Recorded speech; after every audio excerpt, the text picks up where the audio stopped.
Okay, guys, let's talk about how to select a vane motor, a hydraulic vane motor. First, we go to the section where we have those hydraulic vane motors over here, and then it'll take you to this page, and you'll get to see a quick reference chart, I would say, for how to apply these motors with the technical information of the motors. A quick overview. We have one, two, three, four different sizes. Each size, these are frame sizes for the motors. Each size has three different displacement. So this is a 42, 55, 65 that correspond to the 25M series motor. Then over here you have a maximum torque that you can get at a maximum pressure, and over here you'll see the maximum RPM that you can run that motor at a maximum pressure.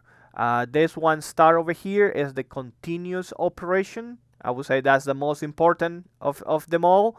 2250 psi is the maximum pressure for these motors, and it can run at that pressure it can run up to 2600 rpm.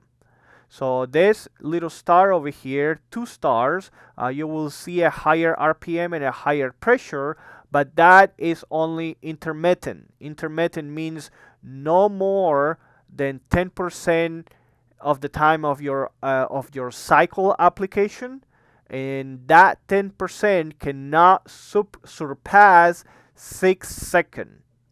So it's 10%, and those 10% cannot go over a 6 second operation to maintain that 2500 psi.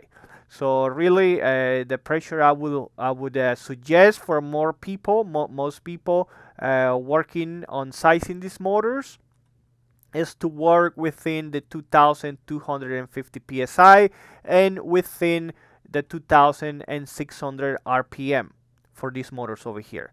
So then you can go to this download PDF. You can click on the PDF, and it will give you a data sheet information on the different motors that we have. It comes down to the section on how to code it.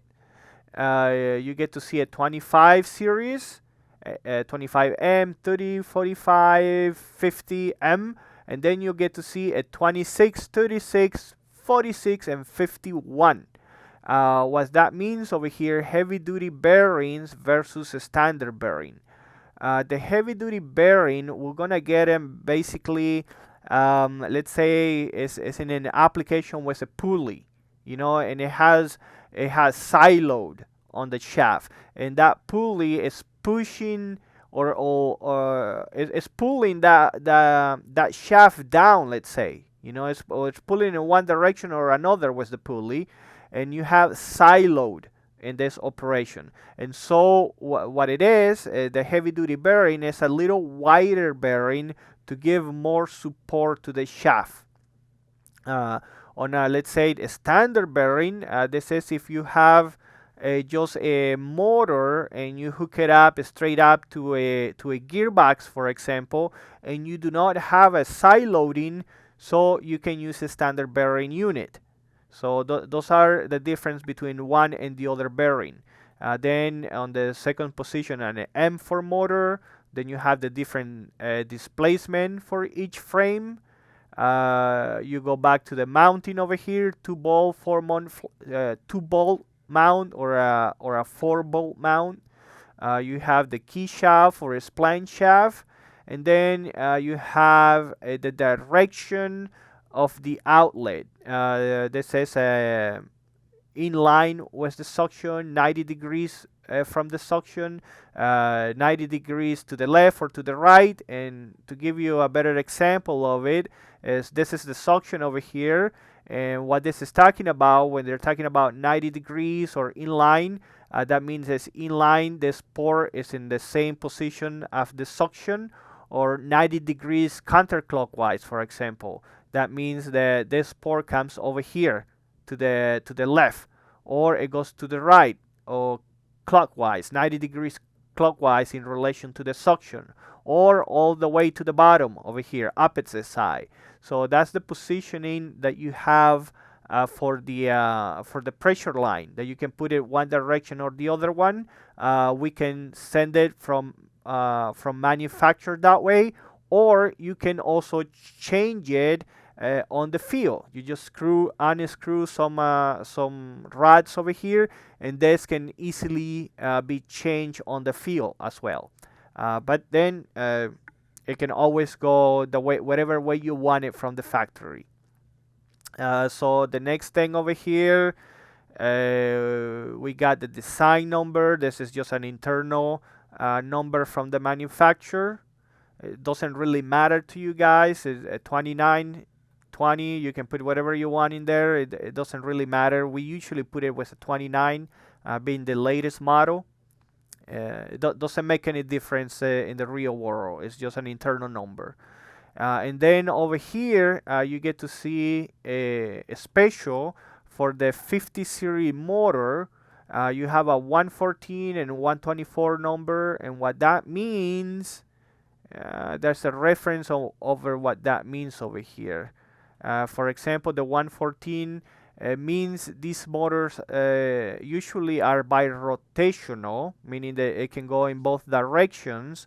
But for whatever reason, if you wanted a single rotation motor, the M50, it can run at 2,500 psi going counterclockwise, or it can run 2,250 psi going clockwise rotation.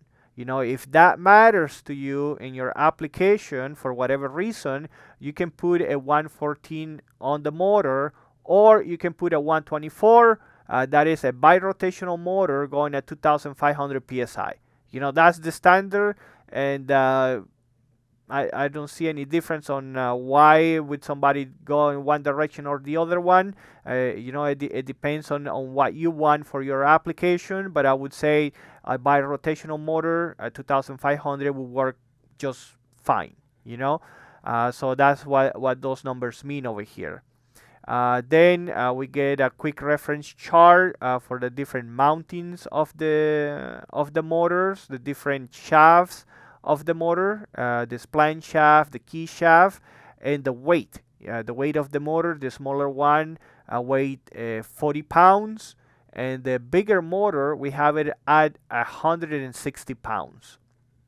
So that's a quick reference chart of the motor, and then we get into the dimensions of the motor, the dimensions of the M25, the dimensions of the 35, of the 45, and the 50. So you get to check all the dimensions in here, dimensions on the shafts, and at last we have the flow curves for each one of the motors.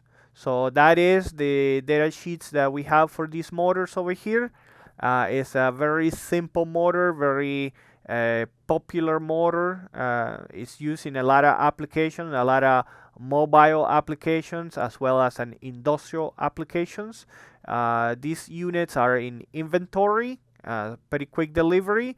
If you have any questions, just give us a call, send us an email, website over here.